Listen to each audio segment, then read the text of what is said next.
Welcome to Data U, a podcast series where we use the STS tools obtained in COM 527 at SUNY Oswego to investigate the data infrastructure behind higher education, who's watching, who's profiting, and who's left in the dark. This episode focuses on the business of student data and who is truly benefiting. I wanted to start today with a quick informal survey I did of friends and classmates. I asked them on LinkedIn, have you ever actually read the terms of use for your school apps? Very few people commented that they always read it, or most of the time took a look at the different terms of service, whereas most answered that they sometimes did, or never. In fact, most people just shrugged. Even the ones who wanted to know more admitted it would take a few extra steps to understand what happens with our data. And honestly, that's the point. The system is built to discourage scrutiny. I myself am guilty of this. I only sometimes look at my terms of service, often getting overwhelmed with all there is to scurry through. As part of my research, I compared the terms of service of 4 to 5 companies whose products we use daily as students at SUNY Oswego. What I found is that you do really have to dig to find out what is being done with our data, and some concerns I found across multiple platforms included the allowance of pervasive tracking, which tracks activity across apps, devices to build detailed behavioral profiles, AI and content processing, where content may be analyzed with consent to improve AI-generated results, opaque third-party access, which is integrated tools or vendors who may gain access to user data, institutional surveillance, admins who may have access or control of our account and content, and default data sharing. Many tracking or analytic settings are enabled by default. But there are some things we can do to be better protectors of our own data. Some of the recommendations that I found in doing this research for this project were that we should audit permissions and integrations regularly, use privacy dashboards if softwares allow it to review what data is being collected by different apps, adjust our AI and data sharing settings, and educating users, which this podcast series is trying to do, about institutional access and what data admins can see. And it is always best, in all cases, to avoid oversharing in systems where your content may be logged, analyzed, or reused. Just like you probably shouldn't overshare with strangers when you meet them. What struck me as I started researching this topic is how invisible the entire ecosystem of student data really is. It's not just that data is being collected, it's that we don't even know how, where, or why half the time. And that's not by accident. The further you dig, the more it becomes clear. Student data isn't a side effect of the educational process, it's part of the business model. Schools, platforms, test prep companies, and third-party vendors are all players in what is essentially an unregulated market built on student information. In this episode, we're pulling that system apart. Who benefits? Who doesn't? And how does this whole operation tie back to race, power, and inequality? To help us understand what's really going on with student data, we spoke with Dr. Roderick Crooks, an assistant professor in the Department of Informatics at the University of California, Irvine. His research examines how the use of digital technology by public institutions contributes to the minoritization of working-class communities of color. In his book, Access is Capture, Dr. Crooks explores how data-driven education technology impacts Black and Latinx students in the Los Angeles public schools. He shows how student data, instead of creating real opportunity, is often used to benefit tech companies and privileged groups, turning marginalized communities into sources of profit while deepening existing inequalities. Here's what he told us. Dr. Crooks, welcome. Thank you for joining us today to talk about data. I'll kick it over to Tyler now to ask the first question. Let's get right into it. Based on your studies and your book, how do companies profit from collecting student data, and then to what extent do those profits kind of shape the school's technology decisions from the research that you found? Sure, those are good questions. Thanks for having me. So loosely, or I guess not loosely, broadly, the way that companies benefit from educational data. So that means any data that touches a proprietary ed tech platform. So that would include data that schools collect about students, for example, and then manage with a proprietary platform.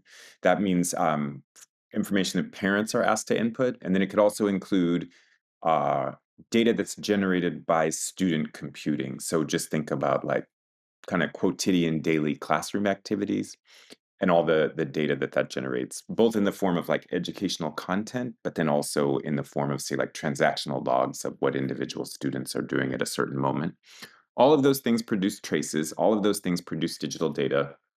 And what companies do with that is produce assets. So they produce different kinds of assets that are either kind of directly composed of such data or are derivative, more likely derivative or secondary or even kind of like tertiary bodies of data that are aggregated, re-aggregated, kind of analyzed on the fly. But the mechanism by which a company benefits from these, one would be sort of subscription, so the sale of educational technology platforms, one, but then two, assets. So whatever data a company touches, it can create and does create from these assets. A great example of this is Turnitin, the kind of plagiarism detection company. They're ostensibly, their purpose is to help professors detect plagiarism. So all of us have mandatorily been using Turnitin for, I don't know, like 10 years or something. It used to be when I taught a class that you could either turn the Turnitin plugin on or you could like turn it off. At some point I lost the option to turn it off. So at some point, Turnitin just became de rigueur. But that company, the company that owns Turnitin, has produced an asset out of kind of years and years of student data and grades and comments and all kinds of other things, and sold that asset for billions of dollars in a kind of business project that doesn't have anything to do with plagiarism. So that would be a pretty direct illustration of how ed tech companies create assets. The data that has circulated via Turnitin, created by students, created by teachers, often, of course, without pay, right? You surrender data to the platform. And in many cases, you, the student, didn't have any choice about whether or not you wanted to use Turnitin. And in many cases, I, the instructor, did not have any choice about whether I wanted to use Turnitin.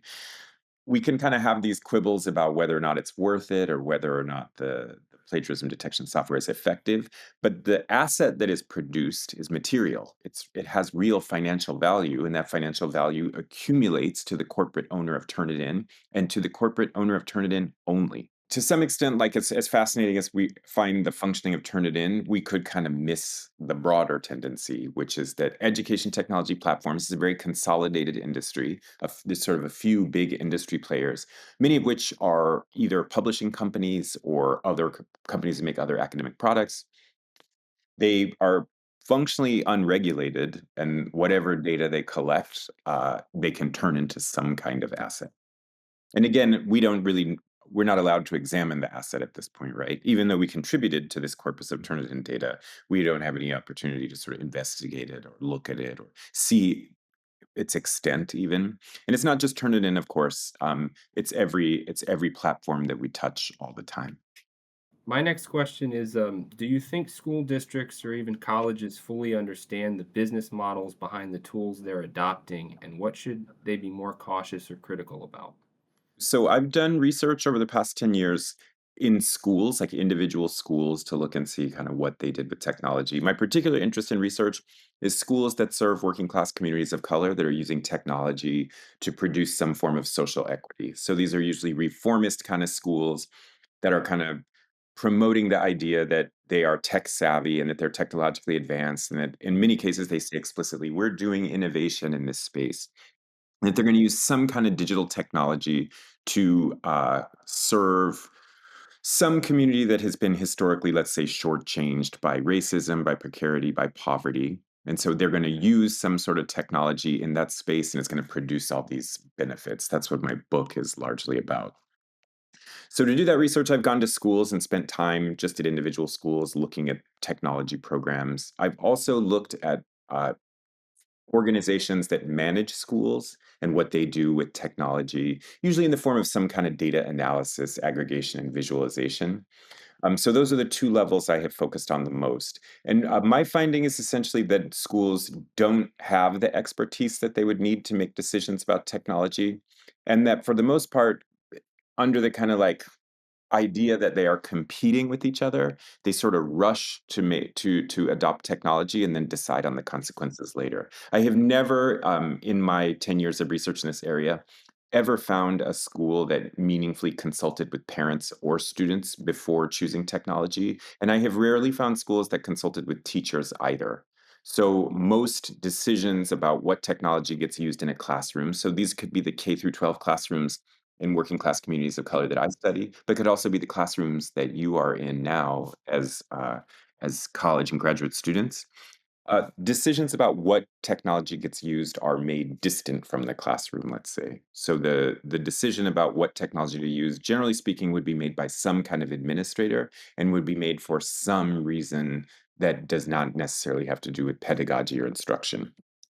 In terms of who understands those business models, that's a pretty good question too. To be honest with you, I just haven't seen a lot of concern about the business model that education technology companies use. So I think there might be abstract concerns, like about, say, student privacy, but increasingly decisions about education technology are made by administrators for imperatives that could do with, say, like cost effectiveness, or could do with, in the cases that I studied, the reputation of the organization, wanting to appear tech savvy and kind of wanting to get the reputational benefit of working with technologies that are so seductive and kind of so captivating to the public. But I would say, in answer to your question, no, I don't think I haven't really encountered any educational organization that was very concerned with the business model of the companies that it uses. And in many cases, companies have business models that are meant to appeal specifically to schools. So, for example, they'll present a technology that doesn't cost a lot of money upfront. So that in itself, is quite persuasive. I think most schools probably stop looking at that point. So do you think that the schools, the benefit that they're getting is essentially just a competitive advantage or a perceived competitive advantage opposed to other districts that may be around them, so they can say, hey, we're tech savvy, and that's kind of all they're getting out of it, meaning the company is aggregating all of this data and creating assets out of that, but the school's not getting any of that profit. So their only benefit is this perceived competitive advantage. Is that your finding? That is exactly what I'm arguing, yes. And I think I'm glad you used the word perceived, right? Because the actual advantage that accumulates to an organization using a particular technology, it's a pretty complicated question, right? We would have to have two very similar organizations, one using a technology and one not, in order to like get an apples to apples comparison. But again, that reputational advantage is very real. And in my research, schools, school districts, charter management organizations, other kinds of organizations that are involved in the management of schools make really public and really frequent claims about their use of technology, precisely for this reason of trying to attract students to their districts to try to compete with other kinds of schools. So yeah, it's a perceived advantage, but it is real. So for example, I studied one charter management organization that describes themselves as innovators in K through 12 education. They said that one thing that they could do is produce better education in the communities that they serve. But they also said that they could develop best practices that they could then sort of export to other schools in this space. Really positions them as experts in technology. The kind of technology that they really hung their hat on had to do with data analysis and aggregation. So they were using data science to analyze test scores and student behavior and all kinds of other things. But the value proposition is very much that they could produce better results from the schools that they oversaw. And this had to do with a very real reputational advantage that being tech savvy gave them. But whether or not this advantage manifested in outcomes in individual students, again, there's no way to verify that claim. In your research, have you found that at the K through 12 level, there's any way for families or students to push back or to opt out of any of this type of collection? Or are they even notified? And then, as just kind of an add-on to that, if you know, I know your book was on K through 12, but in the higher education space, is there any difference there? Are you aware of any difference of ability or knowledge of the people whose data is being collected to opt out of this kind of thing?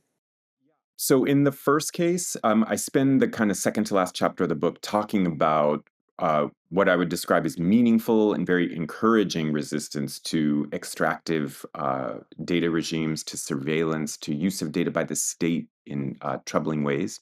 And so I focus in particular on the work of community organizers who themselves organize with different forms of digital data and different tools and platforms, and also against the use of particular tools and platforms by the state in areas like law enforcement, environmental justice, immigration.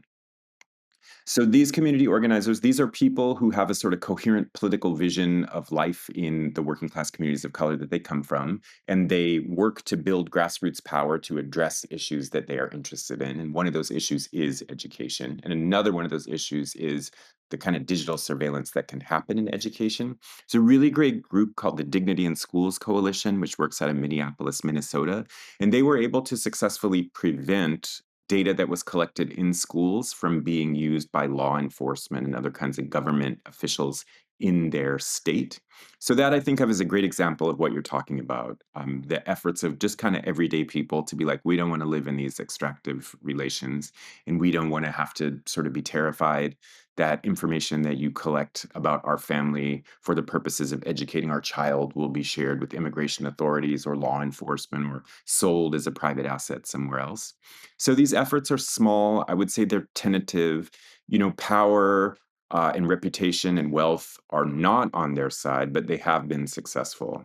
So to me, it's quite encouraging. But again, these are just sort of everyday people who get informed about these issues. They do community education for other people in their communities. And then importantly, they sort of politically organize. Higher education, I think, is different in terms of size and scale. So I don't know exactly how the ed tech market is segmented with respect to K through 12 and with respect to higher education. But I would assume, there's a lot of money in higher education. Higher education is also more centrally managed. So like I work at the University of California, Irvine, tens of thousands of students that are whose information technology needs are managed at the campus level and then also sort of at the system level.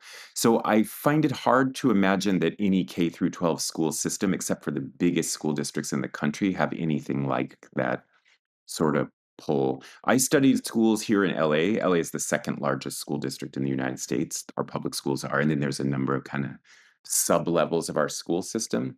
But most school districts in the United States, K through 12 school districts, are not that big. So I think that's probably one difference. And then I think I guess I would ask this to you, but do you think college students and graduate students are more interested in what happens to the data that is produced in their learning than our K through 12 students? I would assume that they are slightly more interested, but I would also describe them as largely uninterested. I would think that they're generally more interested, but kind of apathetic to the like. Oh, they took our data, and I think at this point we're probably used to it, hitting yes on terms of services across different devices and different platforms. That it just becomes kind of normalized, even if we're more aware of it at this level. Yeah, I think that sounds right. I agree with you. I think also we're just inured to a certain amount of data capture. And I think also to your point, we aren't really ever given any meaningful alternatives. So if I assign you some homework and to do this homework, you have to use some kind of tool or platform, I think you're going to definitely be focused on your homework, not, possible consequences of some asset that is produced years in the future, sold for some fortune, a number that's hard for you to understand. I would say there is a certain amount of hopelessness and kind of that's one thing that I try to write about is this kind of fatalism that we're just like, well, there's extractive capture everywhere. We can't do anything about it. I think the first thing we could do is sort of acknowledge and name these extractive relations. And then two, another thing we could do is imagine other ways that we might want to live. And so that's why I've been very inspired by the work of community organizers who have, very articulated political and community visions for how they want to live, just a way that we could do public life that is free from relations of extraction. I know that I did sort of an informal LinkedIn poll on terms of use, and I mean, I work at a university as well, in a different one in the SUNY system. Polling kind of the peers, like, do you read terms of use? And of all the people I've had so far, no one has told me that they always read terms of use, which is not surprising because I'm equally guilty of not paying as much attention to it. And a lot of the interesting stuff I've also noticed with like data and where your data goes is actually not always on the thing that pops up. Usually it's in a policy or something that links like within the terms of use, there's like privacy policies or privacy statements or whatnot that you'd have to click on and read separately to kind of see. exactly where your data is or what it's being used for. So, Yeah, and there are also laws here in California which have sort of tried to intervene at the kind of larger level to just say, well, here's some ground rules about what you can and can't do with data, particularly data about minors. That you can't, for example, use data that you collect in public schools to market directly to students. That you cannot sell personally identifiable information. So I would say those policies are designed to curb specific forms of abuse, but I would say we also have a kind of failure of imagination to just think a little bit about what we might like to happen. So rather than this sort of, again, I think this is all symptomatic of this largely unregulated space of data capture, aggregation, and circulation. But even when there are kind of regulations, they're sort of piecemeal, and I think they're designed to just curb the worst abuse. I think we should spend time imagining what we might like education technologies and the public education that they are uh, part of, what we would want them to be like what they could do for us, how we might want to configure them differently than they are currently configured. my next two questions sort of are more action item questions as far as so one is the first one is although your research centers on K-12, are there community-led responses or resistance strategies from those settings that you think could inform change in higher education? I know you mentioned the group out in Minneapolis, but I mean just taking that a step further. Yeah, sure. There's a lot of groups. I do this thing here at UC Irvine called Datafication and Community Activism, where we invite groups of community organizers to come to campus, talk about their work, sort of engage in solidaristic knowledge production, but to talk about how different groups are engaging with and against data, and sort of to talk amongst ourselves about like ways we could support each other's work. And kind of to do this work I'm talking about of imagining some kind of other way of doing public life and doing knowledge production, that might be more equitable. So there's a number of groups I've worked with there. You can check the site for a list, but we've worked with Data for Black Lives, the Bronx Defenders, Stop LAPD Spying Coalition, Dignity in Schools Coalition. So I'd say over the years, I've worked with, I don't know, maybe 20 or 30 different groups, all of whom have a really kind of, I would say, fundamentally different visions of what data could do for you and how it could do it differently. And so it is not the case that all these groups are in agreement about what the problems we are facing are and what we should do about them. But I think there are a lot of sort of creative visions about what it just shows that we have this kind of collective failure of imagination to think about, or even just name in a simple way, what we might like shared public life to be like. So there, I think they have a lot of visions of what community life could be like, or what public life could be like. So I find a lot of inspiration there. And then in terms of sort of practical efforts, the practical efforts are community education, grassroots power, to sort of organize ourselves against more powerful corporations, and also schools and school-based organizations that are not particularly interested in surveillance, abuse, circulation of data, or other related issues. Going on to your second question that I have on that pattern of kind of action items, you know, a lot of your work shows how school technology often exasperates racial and economic inequality, kind of despite maybe good intentions. Why do these patterns persist, and what interventions might disrupt them? I think that's kind of the one of the central questions that animates my own research. I began this research project thinking, oh, I'm going to go to the schools that are from my home community, and I am going to kind of catalog all these wonderful and interesting things that people are doing with technology. What I found was actually people were quite ambivalent about technology, sometimes tactical and strategic in how they engage with technology to kind of increase their own reputation or accomplish their own goals. But I think skeptical that technology could do all the wonderful things that they themselves were claiming technology could do. Um, so I think my own thinking about this has changed a lot. I kind of came around to this idea like, no, our imaginations about the future have largely been captured. And so, my most practical takeaway again is completely impractical. It would be to like throw off this demand that things be practical in the first place and just say, well, what would we like to imagine for the future? What are kind of forms of computing that we might want to invent, enjoy, participate in? What would we want computing to do for us? Those are to me, most pressing questions. But again, they're not practical yet. They have to be imagined before they can be practical. And again, takeaways: community organizing, grassroots power, um, not individual action, shared collective action. With all of these different challenges that come in uh, with student data and technology, are there any examples or ideas that you come across that give us some hope, or like ways that people think that technology could be used in schools that where it's not as predatory? Yeah, sure. I mean, interestingly, again, a lot of these community organizers, particularly, let's say, like the Dignity in Schools Coalition, they run an event called Data for Public Good, which is focused exactly on what you're asking about. And so they kind of, it's a combination of like an information clearinghouse, sort of a political event, and then also a kind of peer education and professional development conference where they just bring together all different people: data scientists, artists, teachers, lecturers, computer scientists, to talk about how things you can do with data. They use that term public good quite loosely, but you could check their Data for Public Good. It's a lot of super fascinating, super interesting things that just like completely run the gamut, from art to tools and platforms to just kind of like very basic lessons that you can do in a class. And they make the point, they say that they are not opposed to data, they're opposed to extractive relations. And so the thing, in some ways, focusing on data and focusing on technology, that's how we enter the conversation. So that's very useful. But at a certain point, we cannot limit ourselves in the same way we don't want to limit ourselves to what is currently practical. We don't want to limit our understandings of what digital technologies can do to what they're already doing, I guess. So if you look at some of those projects, some of them seem quite like obvious, like, yeah, use data to make art, but some of them, can be quite lively and provocative and sort of funny or wry, or, there's a lot of different sort of affects that they can access there, which I again find quite a lot of inspiration in.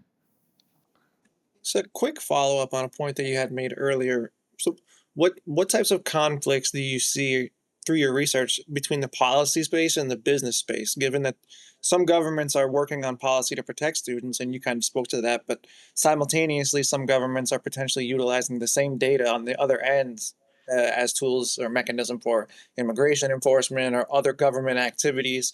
And so, how do they how to balance those kind of conflicts? From my perspective, if you focus on minoritized communities, on working class communities of color in particular, you see a great deal of vulnerability to surveillance abuse, both from the state and from the private sector. And in many cases, they mingle. So, for example, businesses will collect data, for example, from like a license plate reader in a parking garage, and then sell that data to some kind of law enforcement. So law enforcement, which would generally be forbidden from an illegal search by scanning everyone's license plate, for example, can now suddenly bypass those regulations by purchasing data that was produced privately. So again, that's just one example. These are super complicated relations, but I think these are all areas of ongoing research. So given a, let's say, light touch approach to policy in the form of these sort of the California data standards are perhaps the most restrictive, but there's not a lot of bite in there. They're not super restrictive. Given this sort of general permissiveness, what is it that companies and the state do with data? And again, that's an ongoing area of research. Depends on the place, depends on the state, depends on the company, depends on the data. It's a very vital area of research. I would say I would place all that within the broader field of sort of critical data studies. And again, researchers are trying to figure it out. And also journalists are also active in this space, trying to just like figure out where all this data goes and who can access it. But it's wonderfully complex, super interesting. And again, there aren't a lot, I would say there are general regularities. Companies want to make money, right? The state wants to administer subjects. But again, other than that, whatever happens, it's quite chaotic. Have you seen a difference between in K through 12 education and data capture between public schools and private schools? So, like for example, where I'm at in the Albany, New York area, there are a lot of private charter schools who primarily cater to um, communities of color or other communities local here. A lot of parents are eager to send their kids there because the perception is that the education is better, and maybe that is the case. But is the data capture different, uh, public versus private in the K through 12 space? So I've only studied public schools, but all the public schools I've studied were public charter schools. Charter education is itself a kind of reform that is popular in Southern California.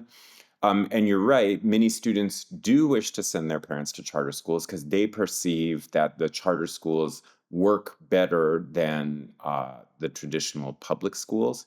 But what I'm saying is part of why parents believe that those charter schools are better is that those charter schools have kind of used the imprimatur and reputation of the tech sector to burnish their own reputations. So all the charter schools I study are sort of in either directly or indirectly invoke the reputation of the tech sector to distinguish themselves from their competitors. One of their competitors being just sort of the standard K through 12 schools of Los Angeles and the Los Angeles Unified School District. So what I'm saying is that reputational benefit that you get from technology doesn't depend on any particular outcome of using the technology. And in many cases, the outcomes are not studied or tracked in any way. So yeah, that's kind of where all my work is set, in these settings where parents are, eagerly looking for some way to give their students advantage to sort of reach the middle class or some other sort of abstract life goal. In many cases, the schools that I'm talking about use technology to convince parents and the community that they have a better power to do that.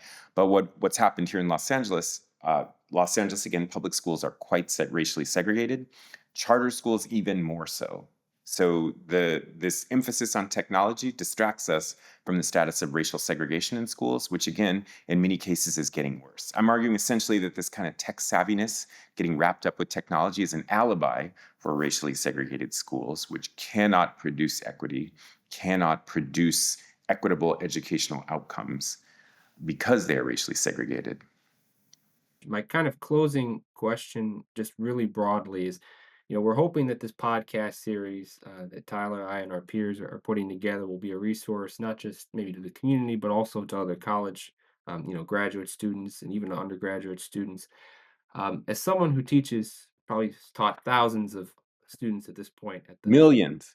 millions, yes, millions of space. If you could just leave them with a message or, just an observation of something you'd like them to think critically about when it comes to their interactions with data and, particularly with companies or just in general, what would that be, just based on what you've noticed and researched? So two things. The first one is just that people are already organizing and people are already doing things to imagine other kinds of relations and technologies that would give us a way to live together differently. So there's the I think the hopelessness and sort of disaffectation that people feel when they think about data capture and surveillance. There are alternatives to that hopelessness, and that people are out there working on this already. Regular everyday people who are kind of participating in grassroots movements to try to make some different way of living together, which I find terribly encouraging. And then I have a slightly weirder, maybe more intellectual way to think about it, which is that digital data, the reason people are interested in it is that it can stand in for people, places, and things. And so we have essentially invested digital data with the kind of power that it doesn't have. There's actually a certain amount of kind of ideology or superstition when we think about like the power of data. A lot of data isn't very good, and a lot of data has been completely divorced from whatever person, place, thing, or event it once represented. So I think we should remain deeply skeptical about this relationship of data and its ability to represent things in the world. We just take it in our everyday understanding that there's data and it stands in some one-to-one relationship for some other thing for which it serves as proxy in the mode of, let's say, like the sciences. But most data has been captured in a slapdash way without a lot of thought about where it might go. Again, the assets are real, but what I'm saying, the knowledge that is produced might not be. And so that's another way that I think we could sort of move towards a freer or different way of relating to digital technologies. Don't cede that kind of space of representation just because some company or some state tells you so. Thank you again for joining us. And real quickly, for people that are listening to this podcast, and where can they get a copy of Access's Capture? At the University of California Press, and then also my lab, the Evoke Lab in the School of Information Computer Science at UC Irvine. We link to all the kind of community organizers that we've worked with in the past. So if people wanted to find out organizations about those groups, they could look there also. Great. Thank you again for your time. What Dr. Crooks is describing isn't just a tech problem, it's a power problem. Schools are being sold this idea that digital platforms offer a competitive edge, that they're a solution to inequality. But in practice, the platforms end up reinforcing those same inequalities by extracting value from students and redistributing it up the chain to private vendors. STS gives us a framework to understand this dynamic. In John Law's piece, STS's Method, he argues that technoscientific systems, like data platforms, don't just reflect the world, they shape it. The way schools adopt tech isn't neutral. It's part of a broader social infrastructure that embeds inequality directly into the software, the policies, and the data it generates. In other words, it's not just that schools don't resist, it's that the systems are designed so they can't. One article that really drives this point home is a piece by Scott White from Forbes titled "The Selling of Our Children." It digs into how student data, test scores, demographic info, even behavior logs is sold, often without consent, to a range of third parties, colleges, marketers, even military recruiters, and almost no one, students, parents, even many educators, realizes that it's happening. Let's break down this article in more detail. First, there's the issue of consent. The article points out that most of this data sharing is hidden in terms of service that nobody reads, and that's by design. This is what STS scholar Maxime Polleri might describe as a conflictual collaboration. On paper, these systems are meant to empower students, but in practice, they force participation in data extraction schemes without meaningful choice. Second, there's the business model. Organizations like College Board and ACT profit directly from selling student information. That creates a perverse incentive. The more data they collect, the more valuable it becomes, even if students never agreed to the transaction. It's surveillance disguised as service. Third, the legal vacuum. FERPA is outdated. It was written before cloud platforms, mobile tracking, or AI analytics. There's no real regulation around how this data is stored, shared, or sold. And the people most affected, often students from lower income or marginalized communities, are the ones with the least power to push back. So when Law says STS is about studying methods that shape the world, this is what he means. Data collection here isn't something that just happens in the background. It's a method of governance, and it reinforces the same systems of exclusion we claim to be solving. So where does all of this leave us? With a challenge, really. If we accept that educational data systems are not neutral, and that they reproduce race, class, and power dynamics, then we have to stop treating them like inevitable parts of schooling. They are not. They're built, maintained, and legitimized by people and institutions, which means they can be challenged. Whether we're talking about Turnitin, learning management systems, or predictive analytics and admissions, we need to ask, who has control? Who profits? And who is being acted upon rather than acting? This isn't just about privacy. It's about equity, autonomy, and the future of education. And we cannot fix what we will not name.